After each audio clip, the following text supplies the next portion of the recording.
Good morning, all of you. We are talking about the MBBS seats in Maharashtra. There are three types of colleges: government college, private college and the deemed university.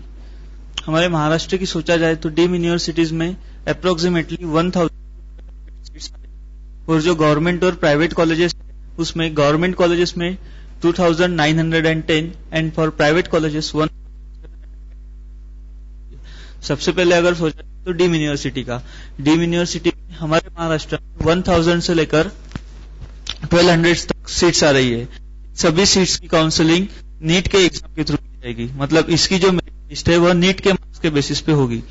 अब अगर NEET के marks लिए तो इस तरह से वह central कोटे में से आ रहे हैं, लेकिन इसकी काउंसलिंग नीट नहीं लेगी, सीबीएसई नहीं लेगी. इसकी काउंसलिंग हर एक डीम्ड यूनिवर्सिटीज में होगी. डीम्ड यूनिवर्सिटीज बोला जाए तो जो खुद होकर चलाए जा रहे हैं, खुद होकर उसने डीम्ड यूनिवर्सिटी खुद को डीम कर लिया है, उस तरह से उसको हम डीम्ड यूनिवर्सिटी कहेंगे. तो MGIMS वर्धा, सेवाग्राम, उसके बाद औरा medical college and then the Datta Meghe Sawangi, इस तरह से उसमें 8-10 मेडिकल कॉलेजेस आ रहे हैं.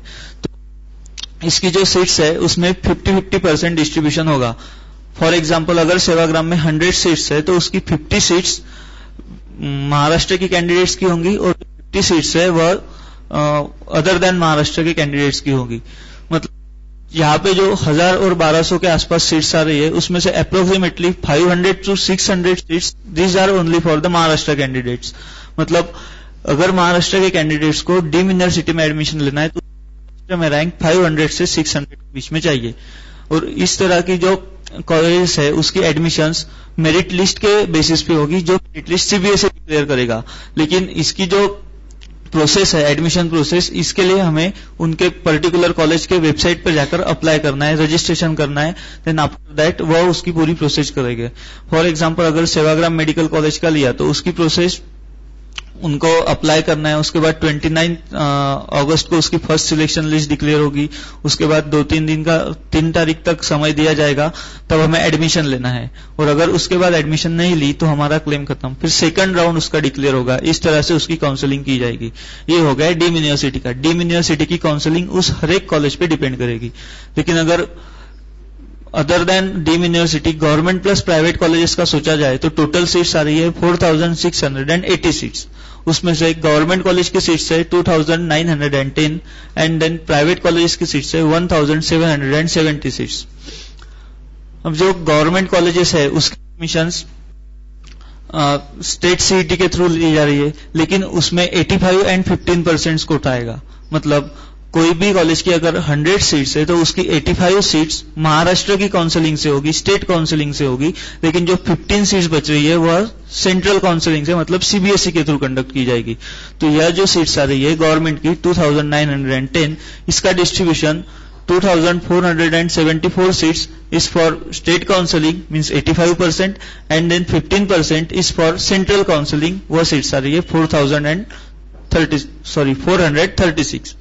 इस तरह से जो स्टेट काउंसलिंग है वह अपनी महाराष्ट्र की अथॉरिटी डीएमईआर कंडक्ट करेगी और जो सेंट्रल काउंसलिंग है वह सीबीएसई या नीट एआईपीएमटी का बोर्ड कंडक्ट करेगा. और जो प्राइवेट कॉलेजेस लिया सेम प्रोसीजर आएगी. यहाँ पे जो 1505 जो सीट्स आ रही है उसमें वह स्टेट कोटे की सीट्स है, लेकिन एग्जाम नीट ही होगी. प्राइवेट कॉलेज के लिए एग्जाम नीट ही है, लेकिन सिर्फ उसकी 85% जो सीट्स है वह डीएमईआर महाराष्ट्र की अथॉरिटी कंप्लीट करेगी. लेकिन जो 15% सीट्स है वह सीबीएसई मतलब सेंट्रल काउंसलिंग से फिल की जाएगी. अब इस तरह से अगर हमने सोचा तो गवर्नमेंट की जो यहाँ पर 85% में जो सीट बच रही है 2474 सीट्स. अब इसमें कैटेगरी वाइज डिस्ट्रीब्यूशन आएगा. कैटेगरी वाइज डिस्ट्रीब्यूशन करने से पहले हमको हर एक कैलकुलेशन में से 3% फिजिकली हैंडीकैप का कैलकुलेशन माइनस करना है. अब अगर यहाँ पे सोचा जाए तो 2474 जो सीट्स बच रही है उसमें कैटेगरी वाइज डिस्ट्रीब्यूशन, ओबीसी का reservation 19%, SC 13%, ST 7%, NT1 2.5, NT2 2, NT3 3.5 and the VJ is 3. मतलब इस तरह से ओबीसी का 19%, मतलब इस कैलकुलेशन से हम 19% निकालेंगे, वो आ गया 470. उसके बाद एससी का 13%, 322 सीट्स. इस तरह से सभी कैटेगरीज के सीट्स निकालेंगे और ओपन कैटेगरी का 50% होगा. और 50% मतलब यहाँ पे 1238 सीट्स आ रही है. भले ये ओपन कैटेगरी की सीट्स है, इसका मतलब इस सीट पे यह कैटेगरी वाले भी क्लेम कर सकते हैं। मतलब फॉर एग्जांपल अगर ओबीसी कैटेगरी में बहुत अच्छे मार्क्स है किसी को, तो उसकी एडमिशन जनरली ओपन कैटेगरी से होगी। इससे क्या होता है कि ओबीसी कैटेगरी का कट ऑफ थोड़ा नीचे जाएगा। मतलब अगर ऊपर के टॉपर स्टूडेंट्स अगर ओपन कैटेगरी से एडमिशन लेते हैं तो नीचे अप्रोक्सीमेटली जो कट ऑफ जाएगा वो थोड़ा बहुत नीचे जाएगा। इस तरह से सीट डिस्ट्रीब्यूशन होगा। Then we have to discuss about the regional quota. Regional quota मतलब पूरा महाराष्ट्र को 3 कोटा में डिवाइड किया गया है, एक विदर्भा, एक Marathwada and the third one is west of Maharashtra. We are from Vidarbha student. देन विदर्भा में जो हमने डिस्ट्रीब्यूशन देखा, जो यहाँ पे गवर्नमेंट की सीट्स है एंड प्राइवेट की सीट्स दोनों को अगर साथ में देखा जाए तो विदर्भा में 850 seats for government colleges and 250 seats for private colleges and total अगर सीट्स देखें तो वह है 1100 सीट्स। ठीक है, तो 1100 सीट्स में हम जैसे देख रहे थे कि जहाँ पे 85% सीट्स स्टेट काउंसिलिंग से और 15% सीट्स जो है वो सेंट्रल काउंसिलिंग से। तो यहाँ पर 15% सीट्स फॉर सेंट्रल काउंसिलिंग मतलब 165 सीट्स कैंसिल हो जाएगी, तो रही कितनी 935 सीट्स। अब यह 935 सीट्स स्टेट काउंसिलिंग से हो रही, और अब इस स्टेट काउंसिलिंग में रीजनल कोटा आएगा, मतलब 70-30% कोटा उसको कहेंगे। आप पहले रीजनल कोटा क्या है उसको समझने की कोशिश करो। Regional quota means for example अगर कोई विदर्भ का है तो विदर्भ में एडमिशन लेने के लिए उसके पास 70% कोटा होगा, मतलब विदर्भ 70% विदर्भ के कैंडिडेट की, 30% admission is of other than Vidarbha means Marathwada और वेस्ट ऑफ महाराष्ट्र की। फॉर एग्जांपल अगर जीएमसी नागपुर हमने कॉलेज लिया से वहां पे अगर 100 सीट्स है तो 100 सीट्स में से 70 सीट्स विदर्भ का कैंडिडेट के लिए होगी, और जो 30 सीट्स बच रही है वह 30 सीट्स रेस्ट ऑफ महाराष्ट्र और मराठवाड़ा की कॉलेज स्टूडेंट्स लेंगे। यहां तक क्लियर है आपको?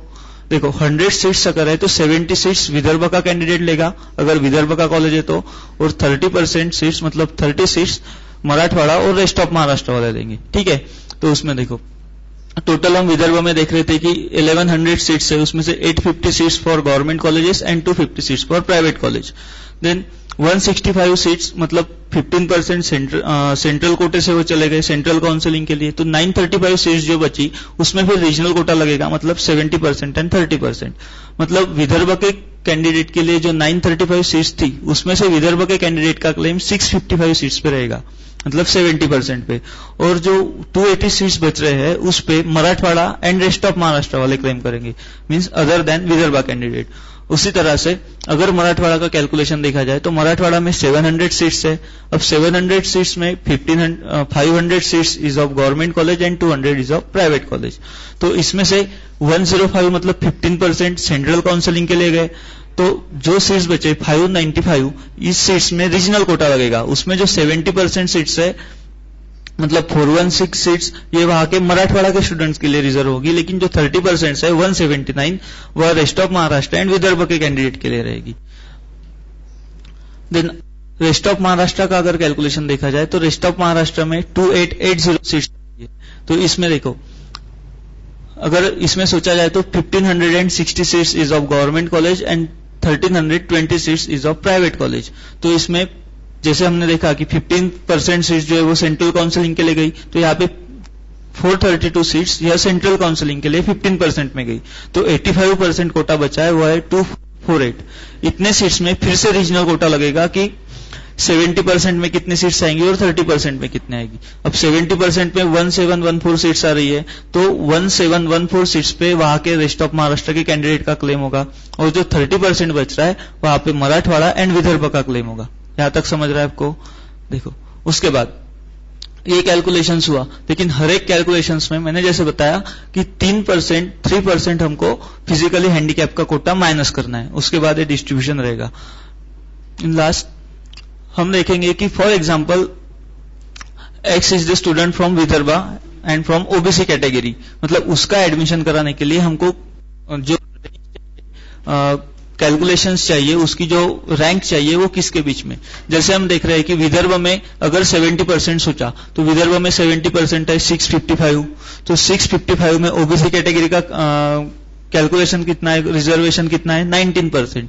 तो इस 655 का 19% मतलब 136 अप्रोक्सीमेटली, तो 136 पे उसका क्लेम है। उसके बाद अगर हमने मराठवाड़ा की सीट्स देखी तो मराठवाड़ा में 70% पे तो मराठवाड़ा वालों का क्लेम है, लेकिन 30% पे हम क्लेम कर सकते हैं। तो 30% में 179 है, तो 179 के 19%, 179 के 19% मीन्स 35 अप्रोक्सीमेटली इस सीट पे उसका क्लेम है। लेकिन मराठवाड़ा की उस 35 सीट्स पे क्लेम करने के लिए उसको रेस्ट ऑफ महाराष्ट्र वाले कैंडिडेट से कम्पीट करना पड़ेगा। ये समझ रहा है आपको?